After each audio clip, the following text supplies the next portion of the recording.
C'est ça. Parlant de progrès et de technologie, juste pour dire, j'avais un problème de son au début, j'ai corrigé. Donc, juste à vous dire que maintenant, si vous nous entendez, c'est parce qu'on a corrigé le problème. Mais au début, on m'entendait pas, un je petit parlais pour défaut. rien. On a dit un bonjour au début, les 30 premières secondes. Mais on est correct. Rebonjour, donc officiellement une tasse de tech. Et moi, je te voyais travailler furieusement. C'est pour ça que je parlais de façon la plus naturelle possible en me disant qu'est-ce qui se passe, il y a un problème technique. On assure la technique en direct en Voilà. même temps qu'on fait le show. Et C'est quand même voilà. assez spécial, donc on s'amuse d'une certaine façon avec des guillemets. Fait que pendant que Avec vous voyez mon les visage, pendant que tu nous dis de il la bonne patinait information, furieusement avec je un peu de m'assure sueur. qu'elle sera en destination. C'est pas pire, ça. C'était la parenthèse, je ferme la parenthèse. le droit à la réparation. Ça, c'est une bonne nouvelle et je comprends pas que ce soit devenu un cas où il faut faire une loi pour dire aux fabricants « Rendez donc vos appareils réparables ». Oui, et je trouve ça, moi aussi, j'ai trouvé Ça, que c'est une c'est la grosse moindre des nouvelle. choses. Ça peut passer dans le beurre à cause du coronavirus et tout. C'est en Europe aussi, donc ça ne nous affecte pas directement pour l'instant. Mais ça va avoir les produits qui sont faits en Europe, éventuellement, ou les produits qui sont vendus en Europe vont devoir se conformer. Donc, l'électronique, c'est un marché international, hein, c'est sûr. Voilà. Parce que je vais te laisser aller là-dessus, mais juste avant, il y a une mesure qui a été passée il y a quelques semaines où ils vont obliger tous les appareils électroniques d'avoir le même chargeur, d'avoir la même connexion pour un chargement. C'est dans l'étape suivante, c'est effectivement d'inciter les fabricants à rendre leurs appareils réparables. Oui, la Commission européenne, un représentant de la Commission européenne, a déclaré que la croissance linéaire a atteint ses limites. Moi, je trouve que c'est une énorme déclaration de la part croissance linéaire, c'est un terme, il faut l'expliquer, c'est quand on vend du nouveau matériel à ce moment-là? Oui, c'est ça. C'est qu'on prend des ressources, on les utilise et on les jette. Ça, on dit on a atteint la limite de ça parce qu'à un moment donné, on ne peut pas croître constamment, prendre des nouvelles matières. La fameuse croissance éternelle, oui. C'est ça. C'est pour ça que le recyclage, la réutilisation, on en parle beaucoup en Europe. Il y a moins de 40 Et à Saint-Bruno. Et à Saint... Oui. C'était subtilement, je semais les graines. En Europe, il y a moins de 40 des déchets électroniques qui seraient recyclés. On va aller plus loin que ça. On veut que les téléphones, les tablettes, les ordinateurs soient faits de pièces réparables ou réutilisables, donc qu'on puisse le démonter facilement, le recycler facilement et remplacer les pièces. Moi, je trouve ça fondamental qu'on puisse soi-même ouvrir son téléphone, remplacer son écran, remplacer la pile. Un téléphone qui est encore bon, dont la pile n'est pas... On peut juste dévisser. C'est 4 vis, ça. Dans la mesure où un téléphone est un petit ordinateur. Tu sais, à une autre époque, on ouvrait le boîtier de l'ordinateur, on changeait les composants. On remplaçait la mémoire, on pouvait mettre le disque dur. Ça devrait être la même chose avec un téléphone. Ça devrait être la même chose. En fait, l'affaire de la batterie non échangeable, c'est relativement récent sur les téléphones, ce qui est un peu une aberration, parce qu'avant, on pouvait le faire. Oui, mais on va enlever un peu on veut enlever 2 mm, on veut fermer, on veut rendre ça étanche, on veut... Et au lieu d'utiliser un petit joint de caoutchouc... Oui, l'étanchéité, c'est un point, effectivement. Mais on a des compromis à faire. Mais combien de gens, je ne sais pas si c'était ceux-là, qui avaient un BlackBerry à une époque avec 2 batteries dans leur poche pour rester tous les jours reconnectés. Ça, on ne le voit plus, ça. Non, parce que les piles sont rendues... Ça va peut-être revenir, par exemple. L'autonomie est devenue assez importante. On veut aller au-delà des standards de consommation d'énergie pour les télés, les laveuses, et ainsi de suite, donc encourager le remplacement. Et sans ces mesures-là de réparation, de droit à la réparation, l'Union européenne ne pourra pas atteindre son objectif de zéro émission, qui est en 2050. On s'entend que c'est dans 30 ans, c'est un univers assez loin. Dans un cycle économique, ça arrive plutôt vite. On a aussi annoncé un plan pour réduire ou réutiliser le textile, le tissu, les trucs comme ça, ce qui est assez particulier, et que tous les emballages soient réutilisables ou recyclables d'ici 2030. Ça aussi, c'est un lien avec ce qu'on vient faire ici chez Cascade. Bon point. Mais dis-moi donc, Pascal, et là, je vais avoir l'air d'un excellent acteur. Que fais-tu avec un bracelet? Ah, ben là, tu l'as dans ta main. Je pensais que tu allais nous le montrer. J'y ai pensé. Je me disais, est-ce que je montre mon poignet? J'ai raté mon punch. Mais tu as un bracelet là, qui n'est pas celui dont tu vas nous parler, mais qui est quand même dans la lignée de solutions, disons, alternatives, originales pour éviter de contracter la COVID-19. Oui, la technologie est une solution à tout. Peut être une solution à tout. Et un truc que j'ai vu, d'ailleurs, tu l'as diffusé sur ton 10 choses à savoir aujourd'hui dans les affaires, le bracelet Immutouch. Oui, Immutouch. Pas Immutouch. Pas Immutouch, non, c'est Immutouch. Il faut faire attention. C'est un bracelet qu'on porte et qui vibre quand on approche sa main de son visage. OK, le tien Donc, est encore ça nous apprend à ne pas toucher son visage, qui peut éviter la contamination si on a le virus sur nos mains. Ça nous donne une vibration pour nous dire qu'on a touché son visage. C'est un bracelet qui coûte 50 $, mais il est déjà hors stock. La livraison devrait commencer à partir du 6 avril. Ah, quand même. J'ai vu, peut-être à cause de ton article, tout le monde se sont précipités pour acheter le bracelet ImmuTouch. Moi, j'ai ici le bracelet Pavlok, qui a été lancé il y a quelques années, qui faisait sensiblement la même chose, mais qui allait un peu plus loin, en donnant un petit choc électrique. À la Pavlov, d'où son nom. À la Pavlov et tout ça. Donc, on pouvait se donner un choc électrique en soulevant sa main près de son... Et tout un choc, ben, je veux dire... T'as sauté. Ben, moi, je m'attendais pas à ça, puis je l'ai essayé tout à l'heure, puis ouch! Je disais, essaie le bracelet, il est bien en contact.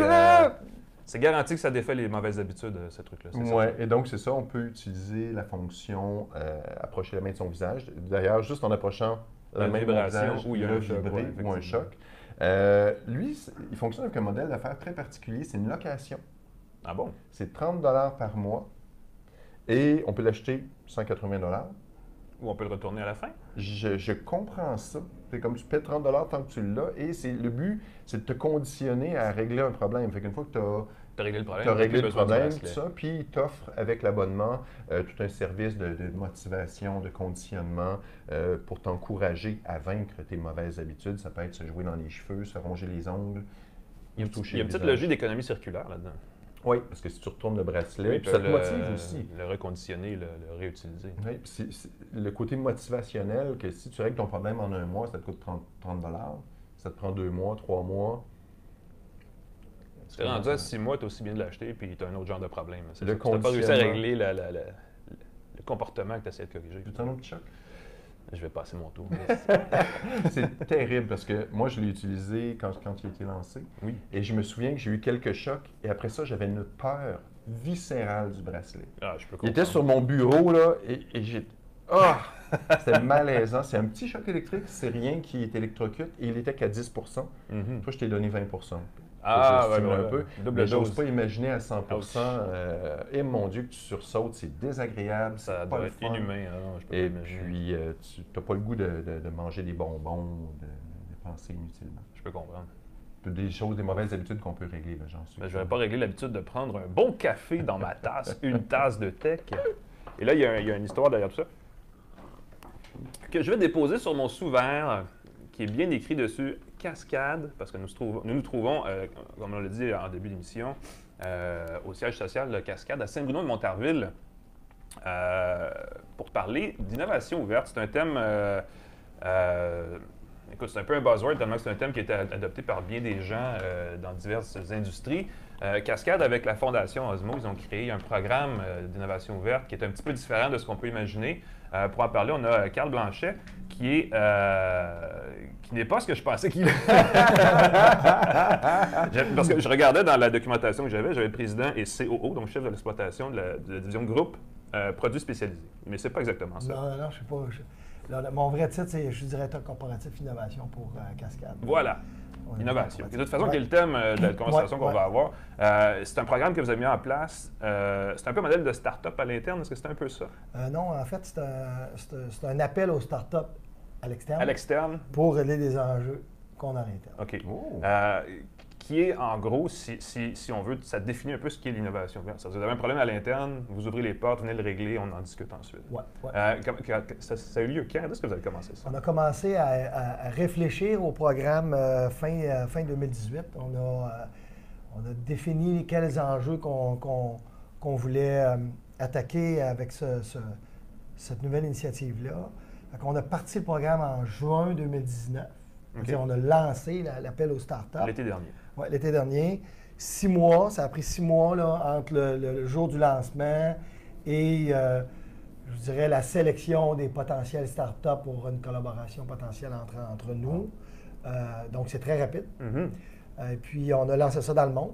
Je veux dire, c'est très rapide pour une entreprise comme Cascade, mais dans les startups, c'est une éternité. Ce qui est un peu le but recherché. C'est une chose que je me suis rendu compte aussi. Les autres, ils ont trouvé que c'était long. Nous autres, on a dit, hey, écoute, pour faire ça, vous brassez notre cabane. Ah oui, c'était extraordinaire. Donc, on a ciblé un enjeu qui était... moi, mon rôle à Cascade avec mon équipe, c'est vraiment de travailler sur les innovations plus stratégiques, les enjeux plus stratégiques. Je fais plus du moyen terme. Là. OK. Et donc là, on a un enjeu de fibre alternative. Donc, nous, on utilise des fibres recyclées. Donc, vous savez, les fibres blanches, les fibres de carton, ainsi de suite. Qui est la particularité des produits cascades. Oui, oui. Et puis, il y a une décroissance de ça. Hein. On imprime moins, on a moins de journaux, on n'a pas moins de boîtes parce qu'il y a quand même beaucoup d'Internet, puis d'expédition, puis c'est de la consommation. Donc, ces deux volets-là, le papier blanc et le papier journal, étaient en décroissance depuis plusieurs années. Okay. Donc quelle autre source de fibres qu'on devait trouver? On avait fait beaucoup d'analyses dans le temps, mais toujours avec une veille technologique très, très limitée. Là, on s'est dit, il y a certainement quelqu'un dans le monde qui travaille sur des nouvelles technologies ou des nouvelles fibres qui pourraient être la fibre écologique environnementale de demain dans nos produits. Donc, on est parti, on a lancé ce programme-là. Il y a eu plus de 100 startups qui ont appliqué partout dans le monde. Wow! Par contre, on en a sélectionné seulement 30 pour rentrer dans le programme, parce que les autres étaient en scope. Oui, oui, oui. Mais 30 dans le monde, c'est beaucoup, là. 30, c'est beaucoup. 30, c'est beaucoup. Puis 100 dans le monde, est-ce qu'on parle vraiment du monde entier? Oui, oui, oui. On a eu de l'Allemagne, on a eu du Philippines, on a eu des États-Unis, on a eu du Canada, on a eu en Angleterre, on a eu dans plusieurs pays. Wow. Oui, on a eu dans plusieurs pays. Comment on fait un appel à tous comme ça pour aller chercher, avoir cette portée-là globale? Là? En fait, on a fait partenariat avec Osmo, hein, l'organisme qui rapproche les grandes entreprises avec les startups. Parce que nous, on n'était pas habitués de faire ces programmes-là, puis les structurer, bien sûr. Donc, on a lancé via leur plateforme, via notre plateforme, nos réseaux sociaux. On a aussi sollicité, on a préparé plein de documents pour être capable de divulguer notre programme de source en source là, avec le bouche à oreille. Mais on a aussi sollicité, puis les startups sont aussi venus à nous. Des fois, on n'est pas capable de les rejoindre. Et puis là, dans ces 30-là qu'on a présélectionnés pour rentrer dans le programme, on a eu un comité de repérage interne là, à toutes les fonctions. Puis là, on évaluait vraiment côté développement durable, côté production, côté légal, côté dans tout ce qu'on pouvait à la lumière de ce qu'on avait comme information.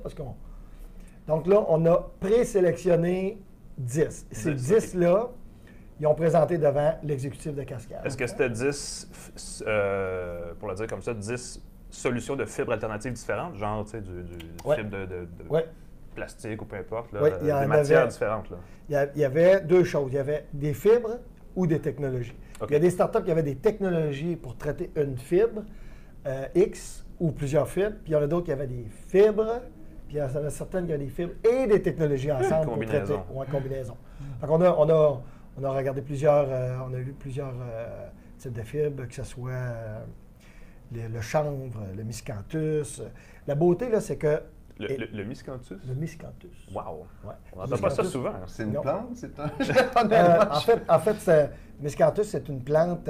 c'est un peu comme ce qu'on voit hein, quand on se promène sur l'autoroute 20, là, entre les deux voies, là, il y a des grands cotons. Okay, là. Pas les quenouilles, là. Non, pas les... Ouais, c'est comme quelque chose qui pousse... C'est comme un mauvais herbe. En fait, puis là, on parle du miscanthus gigantesque. Il mesure à peu près 25 pieds d'eau. Wow, OK. Il se cultive dans les terres qui sont des terres mortes ou des terres sans nutriments. Donc, intéressant, ne prend pas des terres pour la culture, l'agriculture. C'est une plante vivace, donc annuelle, de très bonne propriété de fibres. On a trouvé des fibres. Nous, on regardait depuis plusieurs années. Je vous fais cette parenthèse-là pour vous dire combien l'innovation verte est importante pour une entreprise comme la nôtre et comme d'autres entreprises d'ailleurs. C'est qu'on est dans la fibre recyclée, on a fait des analyses des fibres alternatives, mais dans un rayon de ce qu'on connaît dans la vie. Puis moi, je suis parti du fait qu'on ne sait pas ce qu'on ne sait pas. Moi, il y a des choses que je sais personnellement dans la vie, là, c'est comme ça, j'ai fait des études, j'ai des gens que je connais. Vous connaissez des choses que moi, je ne connais pas. Ça, c'est ce que je sais que je ne sais pas. Oui, il faut savoir qu'on ne sait pas tout, en fait. Il y a tout le côté, c'est ce que je ne sais pas, ce que je ne sais pas. Ouais. Donc, le miscanthus, là, c'est un exemple. Je ne connaissais pas ça du tout. Je ne savais pas que ça existait. Puis même nous, chez nous, dans Cascade, qui est dans les fibres, on ne le savait pas. Fait qu'on a découvert plusieurs technologies. Donc, on a eu ces 10 entreprises-là qui ont nous présenté devant la direction. Puis là, il y avait des entreprises partout dans le monde. Fait que c'était vraiment high-tech. C'était comme aujourd'hui, c'était live. Ah oui, OK. Les 10 startups étaient live. Et puis, il y avait du temps pour présenter leur pitch. Et de là, on a sélectionné 5 pour rentrer dans l'accélérateur. Là, c'est vraiment, pendant 3 mois de temps, ils sont venus, on les a emmenés au Québec, on les a fait visiter, rencontrer tous nos gens techniques, nos gens exécutifs. Wow. On les a vraiment... l'idée, c'était de rapprocher la collaboration le plus possible, le gap entre ce qu'ils veulent, ce qu'ils sont, ce qu'on veut, ce qu'on est, de dire, OK, il y a des problèmes peut-être légaux, il y a peut-être certains problèmes technologiques, votre technologie n'est pas tout à fait prête, votre fibre, et OK, fait qu'on a eu des gens techniques avec eux, et le 15 janvier, là, les 5 présentaient leur proposition d'affaires devant une quarantaine d'exécutifs de Cascade, et on a sélectionné 2. Donc, vous êtes rendu à 2, là? On a 2 sur 5 qu'on a sélectionnés. Est-ce qu'on peut savoir ce qu'elle propose? En fait, il y en a une qui propose les résidus agricoles. OK. Donc, c'est une technologie allemande qui prend des résidus agricoles, des tiges. On s'entend, l'arbre, là, l'arbre, comme on le connaît, il est bon parce qu'il y a des fibres intéressantes. La feuille de l'érable est moins intéressante. On ne fait pas des papiers avec ça. Donc, c'est les tiges. Des tiges de vigne de vin, des tiges de cocombe, des tiges de tomates, des tiges de maïs, des tiges de... C'est leur vie utile. Oui. Donc, mettons au Québec, là, je vous donne un exemple, il y a les tiges de maïs. Donc, les tiges de maïs... Normalement, on prend le blé d'Inde, on prend les fibres. On prend le blé d'Inde, la tige, elle peut servir comme... Oui, puis elle peut servir comme fertilisant, mais c'est un exemple que la tige pourrait être utilisée comme... Là, on est à l'exploration actuellement de ça. Puis l'autre, c'est tous les rejets domestiques. Okay. Donc, dans les rejets, il y a beaucoup de monde qui rejette beaucoup de fibres. Ben oui. Un autre qu'on regarde aussi, c'est les cartons de lait. OK. Fait que tous les cartons de lait, les cartons de jus, il y a de la belle fibre à l'intérieur. Sauf qu'il y a des plastiques. Fait que là, on tente à avoir la technologie. Oui. Mais il doit y avoir, c'est ça, parce que là, on parle de fibres, mais les technologies aussi doivent être assez sophistiquées pour extraire ça. C'est souvent ça le problème. Oui, c'est souvent ça. Puis c'est là qu'on a découvert beaucoup de technologies à lesquelles on ne connaissait pas. Avec des startups qui tentent de réinventer l'industrie des papiers qui existe depuis quelques années. C'est assez intéressant. Fait que c'est sûr qu'eux autres, ils ont apprécié parce que là, ils ont travaillé avec une grande entreprise axée sur l'environnement. Donc, eux autres, ils développent des solutions environnementales. Là. On s'entend, c'est d'utiliser des rejets agricoles, d'utiliser d'autres types de fibres. Donc, le mariage, nous, ça nous a fait une veille technologique très rapide. Ça amène une culture d'agilité dans une grande entreprise.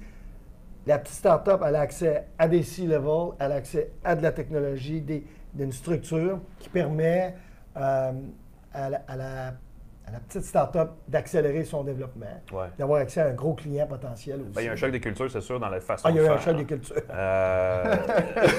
Je vois votre visage. Parce que j'avais demandé, il doit y avoir des leçons pour une entreprise comme Cascade, d'autres entreprises qui voudraient se lancer ou en tout cas faire un programme d'innovation ouverte. Dans d'autres secteurs, est-ce qu'il y a des leçons, des choses à savoir avant de le faire? Oui. La première chose, là, nous, on va répéter l'expérience. Okay. On en fait un deuxième. Donc, la première chose, c'est que c'est intéressant puis ça peut se refaire. Ah oui, c'était un wow sur toute la ligne. Là, premièrement, sur l'apprentissage, de s'ouvrir au monde là, de cette façon-là, la rapidité, la veille technologique. Par contre, le premier conseil que je donnerais aux entreprises, d'ailleurs, c'est quelque chose que moi, personnellement, je crois, parce que la grande entreprise, les petits et les grands doivent travailler ensemble. C'est comme ça qu'on va accélérer beaucoup plus vite notre développement, autant pour eux autres que pour nous autres, et faire quelque chose de bien. Mais cibler un enjeu, c'est important de cibler un enjeu. Il ne faut pas aller trop large, vouloir tout connaître les différentes technologies. Nous, on a ciblé les fibres, tel type de fibres. Et ça, c'est la première chose. La deuxième, ça prend une ouverture d'esprit parce que la start-up n'est jamais prête comme nous, on la voudrait. Nous, on a un enjeu là, on veut que la start-up elle ait la solution là. Fait que si elle n'a pas la solution, on pourrait avoir tendance à la rejeter. Ce programme-là, ce qu'il fait, c'est que même si aujourd'hui, je parle avec une start-up, puis là, elle n'est pas prête légalement, sa technologie n'est pas tout à fait correcte. C'est ça la collaboration et l'innovation ouverte. C'est pas juste dire ta montre n'est pas prête, je ne la jette pas, c'est OK, je m'intéresse à ta montre, elle n'est pas tout à fait correcte, je vais t'aider à améliorer ton processus, ta technologie, pour que les deux, on soit gagnants. Donc, ça prend une certaine patience. L'ouverture d'esprit à dire OK, c'est trop facile de tuer une idée. Il ne faut pas juste dire non. Il ne faut pas juste dire non. J'embarque dans un processus qui les deux côtés, on a un intérêt, mais il n'y a rien de finalisé. Ouais. C'est pour ça qu'encore aujourd'hui, les deux startups qui ont été sélectionnées ne sont pas encore prêtes. On a encore du travail à faire. Fait que là, on est en exploration plus détaillée pour amener les technologies qui nous amènent plus. Peut-être que ça ne fonctionnera pas en bout de ligne, mais l'idée, c'est de travailler très conjointement pour que ça fonctionne. Oui, c'est que même si le projet comme tel n'aboutit pas, il y a des leçons que vous tirez, il y a des pratiques qui vont peut-être être moi, ce qui me fascine, c'est que le projet peut fonctionner, mais peut-être qu'il n'est pas possible de l'étendre à grande échelle ou peut-être que ça ne fonctionnera pas avec les taux de qualité que vous voulez. Donc, il y a une exploration que vous faites de dire cette plante-là, on va l'utiliser, mais on ne peut pas s'approvisionner. Exactement, c'est tout ça qu'on évalue actuellement. Et donc, c'est fantastique. Tu sais, je vais vous donner un exemple. Les tomates, c'est cultivé, c'est 2 fois par année, là, les tiges sont enlevées des serres de tomates. Nous, on a besoin d'un approvisionnement. C'est ça. Mais cette embûche-là pourrait être une surabondance de tomates. Il faudrait se mettre à manger des tomates plus régulièrement. Oui, c'est ça. Non, mais juste ça pourrait dire que finalement, la technologie ne marche pas. Parce qu'il y a l'approvisionnement. Peut-être c'est ça en bout de ligne. Mais on tente d'essayer de trouver des façons de... OK, il y a différentes serres, il y en a partout, il y en a en Ontario, au Québec. Probablement qu'il y a des serres de cocombes, il y a des serres de tomates. On essaie de trouver des façons de... Ouais. Ça, donc, c'est en cours en ce moment. Vous êtes en train de... Ouais. Est-ce que les 2 startups qui sont présentement encore dans le programme, y a-t-il un processus d'élimination? Les 2 sont considérés pour... Les 2 sont considérés, là, il n'y a pas le processus d'élimination. Ici, ils s'éliminent, c'est parce que le business case ne fait pas de sens. Logistiquement, coût, ainsi de suite. C'est plus nécessairement le programme. Non, là, c'est 2 projets. Là, c'est 2 projets qu'on avance, puis qu'on espère qu'on mène à... Ça a commencé avec des startups qui venaient de l'extérieur. Est-ce que maintenant, ce sont des entités qui font partie de Cascade ou est-ce que ça reste des entreprises? Non, là, c'est encore des entreprises extérieures. On parle de partenariats dans certaines, on parle de fournisseurs dans d'autres. La collaboration, là, n'est pas encore finale parce qu'il y a encore des choses à évaluer là, au niveau technique et financier, mais ça peut finir par « je vais être ton client, je vais être partenaire en affaires avec toi ». C'est une start-up que j'achète. Toutes les possibilités sont là, mais en autant que ça fait du sens pour tout le monde. Et là, vous disiez plus tôt, il y a un 2e programme qui s'en vient bientôt. Est-ce que vous avez déjà identifié l'enjeu? On est en train de. D'ailleurs, c'est très chaud. Là. On a des meetings justement là, dans les prochaines semaines. On a déjà, on le regarde un petit peu plus large. Peut-être techno, ressources humaines pour nous aider dans le recrutement, dans la rétention. Ça pourrait être plus une opération. Ça peut être une opération. Ça peut encore là des enjeux très techniques pour des nouveaux produits qu'on veut lancer, mais ça peut être aussi des enjeux de procédés. C'est fascinant, ça. Le fait que vous travaillez avec une start-up, peut-être que vous allez acheter, peut-être que vous allez être client, peut-être collaborer, est-ce que la start-up pourrait, après son expérience, utiliser le fait que c'est de l'innovation ouverte? Ce que je comprends, c'est que la start-up pourrait aussi offrir sa technologie à d'autres. Est-ce que vous avez un droit de regard sur une technologie qui deviendrait propriétaire de Cascade? En fait là, ou propriétaire ou non, ce qu'on dit, c'est que là, parce que légalement, vous avez mentionné à quelques reprises l'importance de bien régler légalement. On commence à dater ensemble, si tu envoies le mot. Va pas souper avec mon compétiteur. On s'assure que les efforts qu'on met, ça va nous rapporter, mais on n'empêchera pas une start-up d'évoluer et d'aller parler avec un autre type d'industrie qui pourrait, sa technologie pourrait... parce que, tu sais, en même temps, on n'est pas là pour... c'est pour ça qu'on le fait de façon assez accélérée. Ça fonctionne-tu ensemble? Non, ça ne fonctionne pas. Chacun, on passe à une autre étape. Tu sais. Parce qu'à la limite, vous pourriez être investisseur dans un projet et là vous auriez presque intérêt à ce qui est chez les concurrents pour offrir une technologie similaire. Là, vous avez comme une action. Là, surtout si c'est environnemental, c'est vous aidez tout le monde. Là. Effectivement. Il y a un phénomène d'actualité qui est assez majeur. On en a parlé tantôt, le fameux coronavirus. Et détail pas anecdotique, parce que quand même assez sérieux, mais il y a des pénuries de papier de toilette partout au Canada, aux États-Unis, un peu partout dans le monde. Cascade est un fabricant et un détaillant de papier de toilette. Est-ce que ça vous affecte? Est-ce qu'il y a quelque chose là-dedans qui vous affecte? En fait, compte, ça ne nous affecte pas pour le moment, parce que dans le fond, tout ce qu'on produit là, actuellement est en demande. Donc, il faut juste produire plus, mais Donc, c'est un côté, ça fait partie de la business, mais c'est sûr que nos clients nous en demandent encore plus, là, mais ça ne nous affecte pas nécessairement actuellement parce que la demande est là. Oui. Il y avait, je pense que c'est ça qu'on parlait avant l'émission. Je ne sais pas si vous fabriquez la technologie, mais il y a évidemment des solutions de papier pour les salles de bain des entreprises. Les essuie-mains, oui. Exactement. Ouais.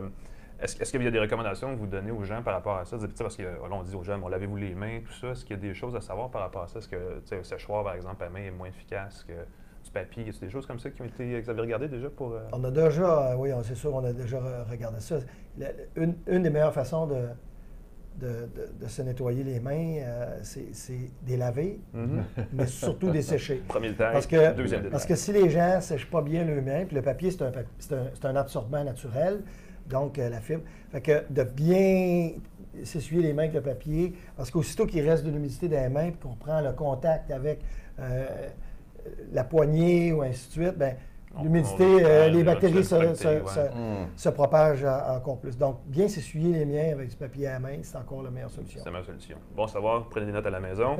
On va suivre ça de près, le prochain programme d'innovation verte, parce que c'est quand même assez intéressant. On a appris que des plantes de bord d'autoroute pouvaient être une solution durable. Moi, je trouve ça fantastique. Puis je sais que Cascade, on s'était parlé l'an dernier, et puis je vois comment Cascade, une entreprise qui est traditionnelle, dans le sens on pense à papier, on pense à vieille industrie, on pense comment Cascade, au cours des dernières années, s'est mis à mettre de l'avant la propriété intellectuelle, breveter des nouveaux trucs, réinventer le distributeur de papier de toilette. Et là, je vais dire, on parle de pénurie de papier de toilette. Si vous voulez qu'il soit moins gaspillé, moins utilisé, vous avez une petite entreprise. Regardez les distributeurs de papier de toilette de Cascade.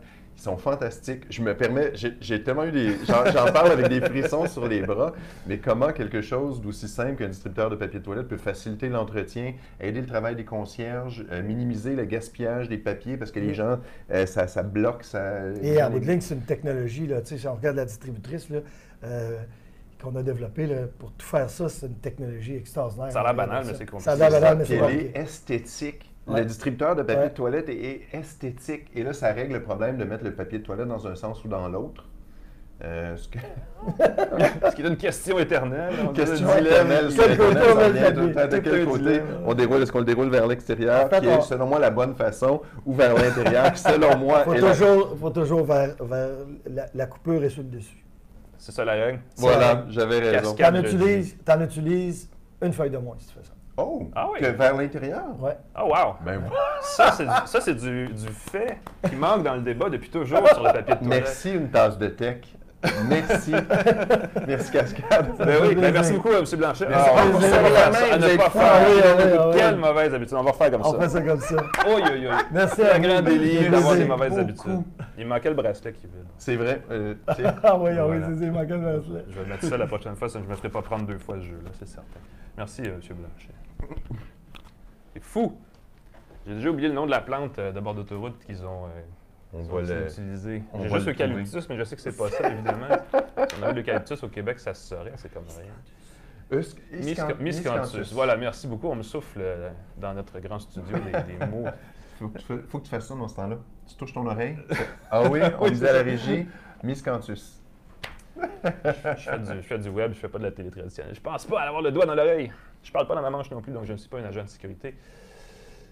Mais j'ai un téléphone qui pourrait avoir l'air si je peux le trouver. Il est tellement petit. Assez cool. C'est le gadget. Écoute, moi, sérieusement, on parle d'innovation, puis la mobilité, depuis 10 ans, c'est des téléphones carrés avec un écran en avant, une caméra en arrière, des boutons sur les côtés, puis c'est tout. Là, il y a eu le Galaxy Fold l'année passée qui s'ouvrait comme un livre. Qui était presque une bonne idée parce qu'il y avait eu des problèmes au niveau de la qualité du produit, au niveau de la durabilité de l'écran, tout ça. Des questions qui ne sont pas nécessairement résolues dans le cas du Z Flip, qui est le téléphone que Samsung a présenté, le Galaxy Z Flip, je devrais dire. Il est présenté il y a 2 semaines. Mais je pense que le format est plus intéressant que ce que le Fold propose. C'est un téléphone comme dans le temps, un bon vieux flip qui se relève, à l'exception qu'il n'y a pas de clavier comme tel alphanumérique au bas. Il y a vraiment juste, j'ai déverrouillé. Il y a de l'écran mur à mur, un format peut-être inusité, c'est un ratio de 21.9 pour 9, ce qui est comme extrêmement trop précis, c'est essentiellement du 22 par 9, qui est un ratio inhabituel, mais qu'on peut quand même utiliser en plein écran si on fait du web ou de la vidéo, peu importe, là, ça, c'est pas un grand problème. Format de 6,67 pouces de diagonale, je crois. 6,6 à peu près, donc il y a quand même un assez bon format d'écran. Se replie et se glisse dans la poche, comme dans le temps. La seule bémol étant, je vous la donne tout de suite, qu'on ne sait pas si ça va être bon encore dans 3 ans, cet appareil-là. On ne connaît pas la durabilité des écrans pliables. Samsung dit que c'est du verre, ce qui est contre-intuitif, parce que du verre, ça ne se plie pas. Donc, apparemment que ça garantit qu'il n'y aura pas de fissures ou de lignes de plis, déplis. Même dans, ils disent quoi, 100 000 activations. J'aime ça, les chiffres sont ahurissants. D'usage. Mais je disais à la blague tantôt, Warren Buffett, qui est le fameux l'oracle d'Omaha, qu'on connaît bien, de Berkshire Hathaway, avait jusqu'à il y a à peu près un mois un flip, un téléphone à rabat Samsung qui datait de 2006, je pense, 2008, quelque chose comme ça. Ça faisait vraiment longtemps qu'il l'avait. Il l'a changé, là, pour iPhone 11. Et la pile durait encore 3 jours. Probablement que ça, c'est un détail. Et 2, je ne sais pas si dans 14 ans, on va pouvoir le sortir de notre poche et dire « J'ai encore mon vieux set flip. » Parce que je ne suis pas sûr que ça va durer ce temps. Oh, la pile est déjà morte. Ah! Oui. Et non seulement dans 14 ans, mais même demain, parce que l'autonomie de ça n'est pas très longue. C'est son autre principal défaut. On ne sait pas si ça va durer longtemps. Ce qui est comme un peu dommage, parce que l'appareil coûte quand même 1 820 si on ne le finance pas, si on ne l'amortit pas. Et l'autre truc, c'est que la batterie dure, écoute, 6 heures, 7 heures à peu près. Bon sang, qu'est-ce que tu as fait avec? L'utilisation normale. Ah! Un peu de Netflix. J'ai commencé la 3e saison de Castlevania sur Netflix. Là-dessus, parce que j'étais curieux de le voir.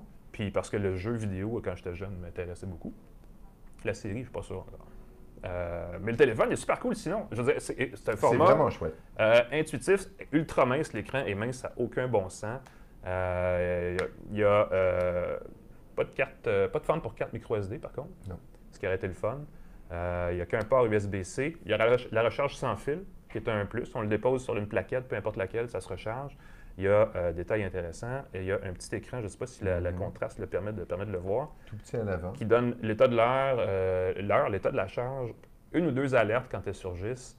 Juste assez pour dire qu'on peut le laisser éteint comme ça. On peut l'utiliser éteint aussi parce qu'évidemment, il peut vibrer ou sonner. Donc, on peut savoir quand on a un appel, on peut faire certaines fonctions. On peut l'utiliser avec, par exemple, un casque Bluetooth, même fermé comme ça. Il n'y a pas de prise audio, n'est-ce pas? Personne ne va s'en offusquer. Là. On est passé cette étape-là, mais il n'y en a quand même pas. Bon à savoir. Est-ce que tu as essayé le petit écran pour prendre des selfies? Je n'ai pas fait ça parce que je ne suis pas un gros crack de la chose, mais la promesse de Samsung, c'est qu'on peut faire des selfies fermés. On peut aussi l'utiliser comme ça. Oui. Donc, le déposer pour prendre une photo avec l'appareil ici. Les 2 appareils à l'avant et à l'arrière font 12 mégapixels, donc ce n'est pas un casse-tête. Alors, on le dépose sur peu importe la surface. Et là, on peut prendre une photo sans avoir de trépied. Ce qui n'est pas une mauvaise idée. Mais je veux dire, moi, j'en fais pas un cas. Non, ça ne changera pas ma vie. Là. Il y a beaucoup de gens qui prennent des selfies. Il y a un petit mode qui permet de prendre un selfie en montrant sa main. Ça permet de faire un petit compte à rebours. Ouais. Donc, au lieu de s'approcher du téléphone et de l'autre, ça permet de prendre des selfies chouettes. Et on peut le placer à l'angle qu'on désire. Donc, pour un appel vidéo, on peut toujours le placer et faire son appel vidéo sans avoir besoin de chercher un objet pour accoter son téléphone. Ce que j'ai trouvé assez chouette. Samsung a donné une statistique intéressante. Samsung Canada, à propos de ce téléphone-là, quand ils ont présenté, en fait, je ne sais pas si c'était lui ou le S20, là, mais peu importe, ça a été présenté en même temps. Il disait les appels avec Google Duo, les appels vidéo avec Google Duo sur la plateforme Android, c'est le FaceTime d'Android, si on veut, là, sont en croissance de, je pense, ils se multiplient par 5 à chaque année depuis quelques années, depuis 2-3 ans. C'est une très, très bonne plateforme. Si vous ne connaissez pas Duo, là... Ça, comme ça, là, le Duo, comme ça, vous avez comme un petit vidéophone, comme dans les films de science-fiction d'il y a 25 ans, puis c'est super intuitif, puis on peut le déposer.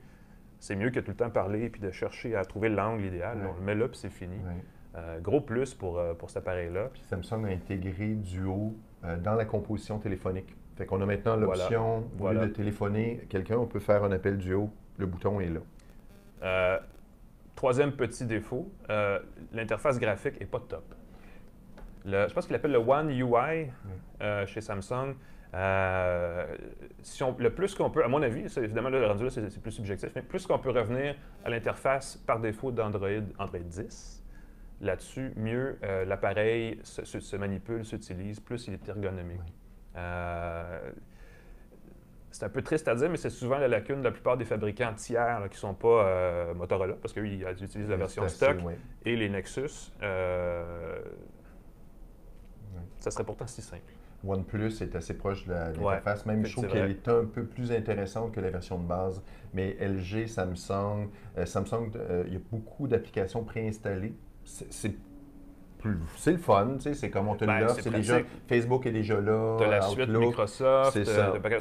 Ça, à la limite, c'est moins pire, mais l'opération, Samsung a une barre de menu en bas ici qui est inversée sur tous les autres appareils. Juste ça, c'est comme... Pour revenir en arrière, ça se corrige, puis c'est pas un gros détail, mais tu sais, c'est... Sorti de la boîte, pouf, fonctionnel, ça serait le fun. C'est la seule chose que je dirais. Puis ils ont cette manie de vouloir pousser les gens vers le Samsung Store pour les applications qui passent par la version de Samsung du App Store, qui est un peu... C'est comme une redondance inutile, parce que là, on peut sauvegarder dans le nuage sur Google, sur Samsung, pour le transférer vers un autre, puis ça arrive une fois par 5 ans, mais c'est quand même un peu... Après ça, il y a OneDrive qui fait la même chose. Ça vient mêlant. On parle longtemps d'un détail qui n'est pas un gros irritant, mais qui devient quand même un peu là, enlevé de la superbe de ce téléphone-là, qui autrement est vraiment chouette. Si ce téléphone-là, je pense qu'il y a une belle réception en ce moment dans le marché, il était déjà écoulé sur la première livraison une semaine après son lancement. Ils ont reçu d'autres stocks la semaine dernière. Ce qui ne veut pas dire grand-chose. On s'entend que si tu as 1000 téléphones, tu peux les vendre très rapidement. Ben même pas 1000, je pense qu'il en avait peut-être 200. Mettons, tu en as 200, tu les vends très vite. C'est une belle façon de faire parler de l'appareil. Et je pense que c'est une façon de créer de l'intérêt pour une version, une génération ou deux plus loin dans le futur, où l'appareil va se vendre 500 $. Et là, il y en aura vraiment un vrai de vrai flip milieu de gamme. Oh, ça serait chouette. Flip milieu de gamme. Comme dans le temps, finalement. Oui, parce qu'en ce moment, il est 1800 $. C'est pas un flip pas cher. Ben, la mécanique n'est pas mauvaise, mais elle ne vaut pas 1800 $. Parce que c'est un Snapdragon 855 qui est correct, avec 8 Go de mémoire vive, qui est ça qui est comme le minimum acceptable en 2020. On pourrait faire mieux. Mais cela dit, pour le format, écoute, j'ai rien à dire, puis ça paraît bien une conversation d'arriver. Alors ça, c'est l'affaire. Le format est super chouette. Il est comme fini dans une espèce de noir lustré qui tâche à rien. Là. Le lecteur d'empreinte, je pense qu'on peut mettre le doigt là-dessus, le présenter à un lecteur d'empreinte, puis il va lire l'empreinte, puis ça va déverrouiller. Puis le rabat, là, il n'y a pas d'opération à une main. On ne peut pas faire comme flac. Là, je viens de le faire. Tu dois être cool avec. Là. Non, mais tu sais, le téléphone sonne, tu fais comme dans un film. Mais non. Par contre, il y a le lecteur d'empreinte sur le côté ici qui est assez naturel pour déverrouiller automatiquement sans avoir à rentrer le NIP ou sans utiliser la reconnaissance faciale. Tu glisses ton doigt sur le côté. La réaction quand on utilise le téléphone, beaucoup de réactions. Ça fait tourner les têtes. Dans les cafés, ainsi de suite, j'ouvrais le téléphone pour l'essayer, puis ah ouais, c'est le téléphone, les têtes se tournaient. Ceux qui veulent avoir. Et c'est un téléphone chouette. Là. Moi, j'ai vraiment hâte de voir la génération, dans 2 générations. Là. On a une seule chance de faire une bonne première impression, et ça, il l'a fait. Quand on le sort de la boîte, on est comme « wow ». Évidemment, parce que nous, on a pu sortir le chéquier pour mettre 1800 $ sur la table. Ça serait la vraie première impression. Une fois qu'on passe celle-là, l'appareil comme tel, chouette bidule, mais on est, je pense, encore au stade de bidule.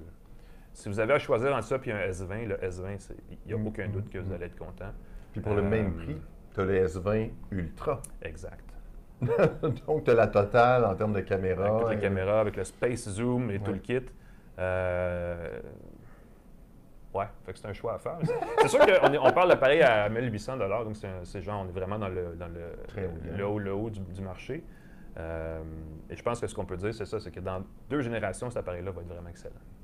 Ça résume bien la situation. Mais c'est ça qu'on disait en début de reportage et qu'on disait en début de ce segment-là.